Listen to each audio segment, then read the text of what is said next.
জীবন নিয়ে ছিনিমিনি খেলা করতে দেয়া হবে না বলে মন্তব্য করেছেন স্বাস্থ্যমন্ত্রী ডাক্তার সামন্তলাল সেন।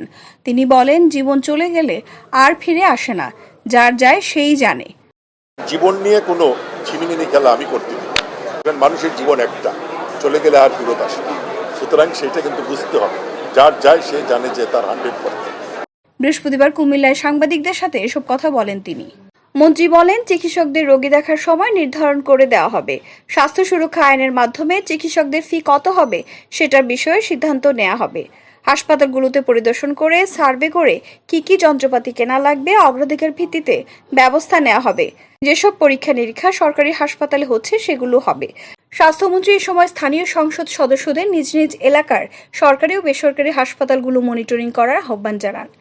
সুরক্ষা আইন যেটা, সেই স্বাস্থ্য সুরক্ষা আইনে এটাও আমাদের একটা আইটেম আছে। আমরা যেটা চিন্তা করছি যে চিকিৎসকদের ফিস থেকে সবচেয়ে, আমি যেটা মনে করি আমরা একটা সময় করে দিব যে চিকিৎসকরা রাত এটা পর্যন্ত রুগী দেখতে পারবেন। রাত 2টা, 2:30, 3টা পর্যন্ত রুগী দেখলে তখন কিন্তু থাকে না, পরের দিন ক্লাস নিতে হয় অনেক কিছু। তা আমরা এটা নিয়ে, আমি তো একা না, আমার সঙ্গে যারা আছেন সবাইকে মিলে আমরা এরকম একটা পদক্ষেপে যাচ্ছি এবং সেখানে এই ফিসের কথাটাও আলাপ হবে। আমরা ওই স্বাস্থ্য সুরক্ষা আইনের মাধ্যমে আমরা এটা করব। যন্ত্রপাতি কেনার ব্যাপারে আমি একটা কথা বলি, আমার একটা নির্দেশনা আছে যে কুমিল্লা মেডিকেল কলেজ তারা অনেক যন্ত্রপাতি কিনতেছে, আমার কাছে একটা দাবি। আমি কিন্তু প্রথমে দেখব যে কুমিল্লা মেডিকেল কলেজে কি যন্ত্র আছে, কখন কিনা হয়েছিল, কি নষ্ট হয়ে গেছে না বাক্সে বন্ধ হয়ে পড়ে আছে, ওইটা দেখে যেগুলো অত্যাবশ্যকীয় যন্ত্রপাতি অবশ্যই কিনব। কারণ হচ্ছে আমি যদি ইনভেস্টিগেশন করতে না পারি, সাধারণ মানুষ তো ইনভেস্টিগেশন এমন একটা জিনিস যেটার উপর ডিপেন্ড করে চিকিৎসা সব কিছু। সুতরাং ডেফিনেটলি এরকম যেটা থাকবে আমরা এটা অগ্রাধিকার ভিত্তিতে কিনে নেব।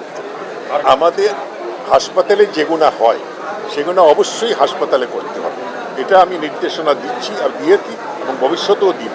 যে সমস্ত পরীক্ষা হাসপাতালে হবে সেগুলো হাসপাতালেই হবে।